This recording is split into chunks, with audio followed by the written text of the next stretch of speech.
बेटा सुनील, पूरे जीवन की कमाई नेहा की पढ़ाई में लगा दी। मेरे पास दहेज में देने के लिए कुछ भी नहीं है। शिव नारायण जी ने कहा। अरे नहीं अंकल, मुझे दहेज में कुछ नहीं चाहिए। बस पढ़ी लिखी संस्कारी लड़की चाहिए जो जीवन में हर हालात में मेरा साथ निभा सके। शिव नारायण जी को टोकते हुए सुनील ने कहना जारी रखा। नेहा ने तो अंग्रेजी में पीएचडी किया है, पर मैं बस बीएससी किया हूँ और सहायक केमिस्ट की नौकरी करता हूँ। संपत्ति के नाम पे मेरे पास फैक्ट्री से मिला फैक्ट्री का ये आवास है। सुनील बेटा, संपत्ति की कोई बात नहीं। हम नेहा के लिए एक ऐसा लड़का देख रहे हैं जो ईमानदारी से 2 रोटी कमा सके। और तो और बेटा, नेहा ने भी पीएचडी किया है। ज़रूरत पड़ने पर वह भी जॉब कर सकती है, शिव नारायण ने कहा।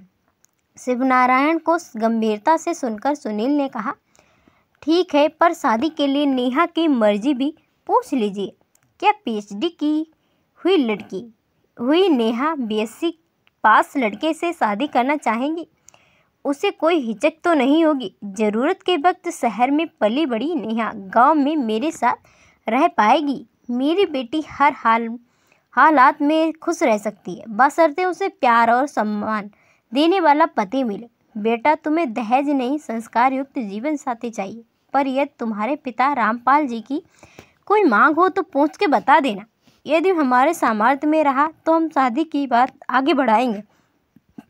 शिवनारायण ने लंबी सांस लेते हुए अपनी बात खत्म की। इतने पर सुनील ने हाथ जोड़कर कहा, अरे नहीं, पिताजी जी बड़े सिद्धांतवादी हैं, मैं उन्हें जानता हूँ। वह दहेज शब्द का नाम भी नहीं लेंगे। आपको ऐसा कुछ लगे तो बताइएगा, मैं पिताजी से बात करूँगा। नेहा की शिक्षा इत्यादि को देखकर पिताजी मान जाएंगे। लेकिन समय निकालकर आप एक बार रमेश चाचा, जिनके माध्यम से शिवनारायण और सुनील की पहचान हुई, के साथ बलिया जाकर मेरा पुश्तैनी गांव देख आइए और पिताजी से मुलाकात भी कर लीजिए।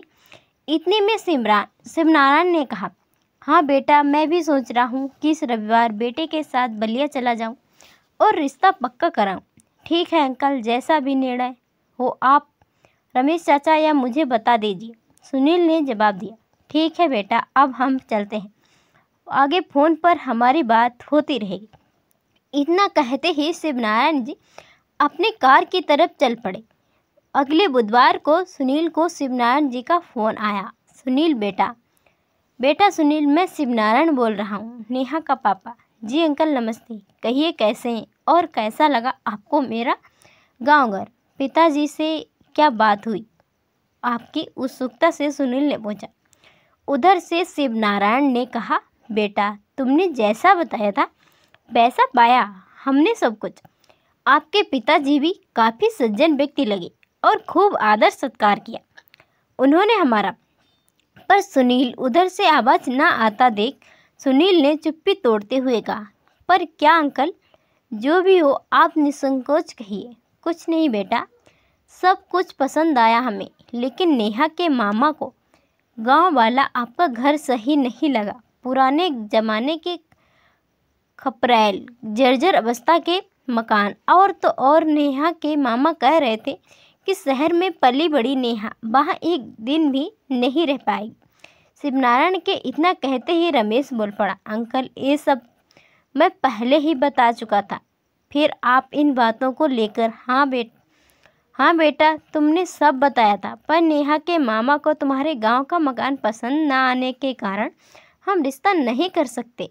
शिवनारायण जी ने कहा, कोई बात नहीं अंकल, नेहा के मामा को लगता है कि शहर में पली बड़ी नेहा एक दिन भी वहाँ नहीं रह सकती, तो मैं भी जीवन साथी के रूप में नेहा का चयन करना पसंद नहीं करूँगा, क्योंकि राजा के घर में पली बड़ी सीता मैया ज़रूरत आने पर अपने पति के साथ 14 वर्ष वनवास में गुजार सकती है, पर नेहा जीवन संगिनी के रूप में मेरे नए मकान बनने तक साल की गिनी चुनी छुट्टियां मेरे साथ गांव के पुराने मकान में नहीं गुजार सकती।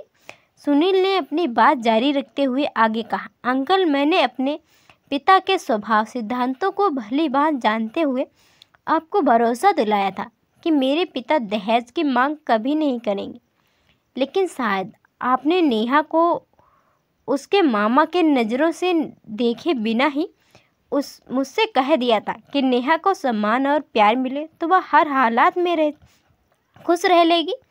उधर दूसरी तरफ चुपचाप फ़ोन काटते हुए शिवनारायण जी को ऐसा एहसास हो रहा था कि सुनील उनके कहे शब्दों को नहीं कह रहा, बल्कि उनके कहे हुए शब्दों से ही उन्हें ही आईना दिखा रहा है।